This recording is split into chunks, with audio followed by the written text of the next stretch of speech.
PSI Annapurna. She has opened fire in the air. కర్ణాటకలోని హుబ్లీలో దారుణం జరిగింది. 5 ఏళ్ల బాలికను కిడ్నాప్ చేసి ఓ వ్యక్తి దారుణంగా హత్య చేశాడు. దీంతో ఆ ప్రాంతమంతా ఆందోళనలు మిన్నంటాయి.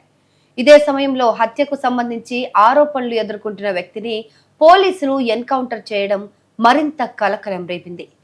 నిందితుడిని పట్టుకునే ప్రయత్నంలో అతను పోలీసులపై దాడి చేసి పారిపోయేందుకు యత్నించాడు.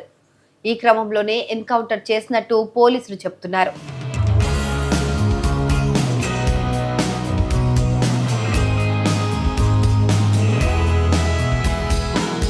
ఇక వివరాల్లోకి వెళ్తే బీహార్లోని పాట్నాకు చెందిన నితీష్ కుమార్ హుబ్లీలో గత 3 నెలలుగా నివాసం ఉంటున్నాడు. స్థానికంగా లభించే చిన్న చితక పనులు అంటే హోటళ్లు, ఈ భవన నిర్మాణ పనులు లాంటి వాటిల్లో డైలీ లేబర్గా పనిచేస్తున్నట్లు స్థానికులు చెప్తున్నారు. ఈ క్రమంలోనే 5 ఏళ్ల బాలికను కిడ్నాప్ చేసి ఆపై హత్య చేసినట్లు అతనిపై ఆరోపణలు ఉన్నాయి.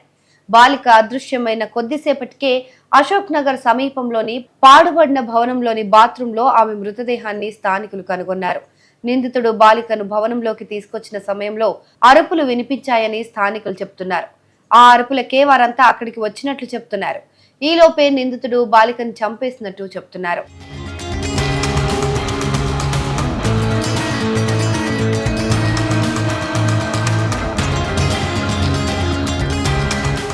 ఈ విషయం పోలీసులకు తెలియటంతో వారు ప్రమాద స్థలానికి చేరుకున్నారు.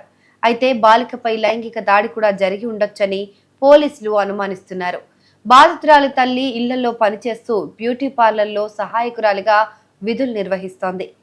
ఈ క్రమంలోనే సాయంత్రం వేళ ఇంటి ముందు చిన్నారి ఆడుకుంటుంది. ఆ తర్వాత ఎంతసేపటికి బాలిక కనిపించకపోవడంతో తల్లిదండ్రులు చుట్టుపక్కల వెతకడం ప్రారంభించారు. ఈ క్రమంలోనే అశోక్ నగర్ సమీపంలోని ఓ పాడుపడ్డ భవనంలో బాలిక మృతదేహం ఒకటి ఉన్నట్టు స్థానికుల ద్వారా తెలిసింది. అయితే వెంటనే స్థానికులు ఆ బాలికను ఆసుపత్రికి తరలించారు.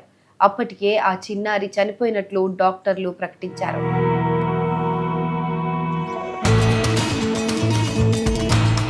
బాలిక మృతదేహం లభ్యం కావడంతో స్థానికుల్లో తీవ్ర ఆగ్రహం వ్యక్తమైంది. నిందితుడిని కఠినంగా శిక్షించాలని డిమాండ్ చేస్తూ అశోక్ నగర్ పోలీస్ స్టేషన్ వద్ద పెద్ద ఎత్తున ఆందోళన చేపట్టారు. అయితే పోలీసులు సీసీటీవీ ఫుటేజ్ సాయంతో నిందితుడిని పట్టుకున్నారు. సీన్ రీకన్స్ట్రక్షన్ చేసేందుకు నిందితుడిని తరలిస్తుండగా పారిపోయేందుకు యత్నించాడని పోలీసులు తెలిపారు. ఓ పోలీసు వాహనాన్ని ధ్వంసం చేయడంతో ఓ కానిస్టేబుల్ కు గాయాలయ్యాయన్నారు. ముందస్తు హెచ్చరికల్లో భాగంగా గాల్లోకి కాల్పులు జరిపినా నిందితుడు లొంగిపోలేదని హుబ్లీ పోలీస్ చీఫ్ శశికుమార్ తెలిపారు. To confirm his identity when he was taken to his place of stay to ascertain the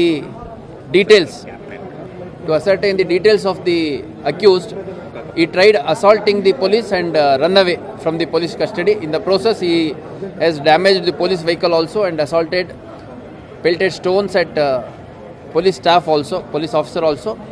Meanwhile, one of our PSI Annapurna, she has opened fire in the air to prevent the accused from escaping from the police custody and further assaulting the police officers and staff. And also she has fired 2 rounds on the accused. One has hit his leg and another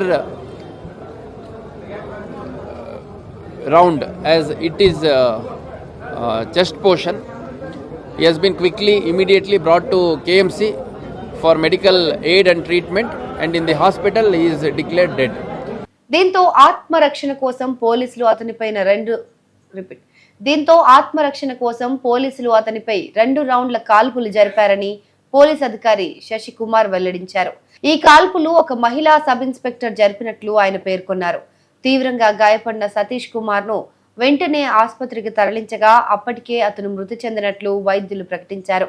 ఈ దారుణమైన ఘటన స్థానికంగా తీవ్ర కలకలం రేపింది.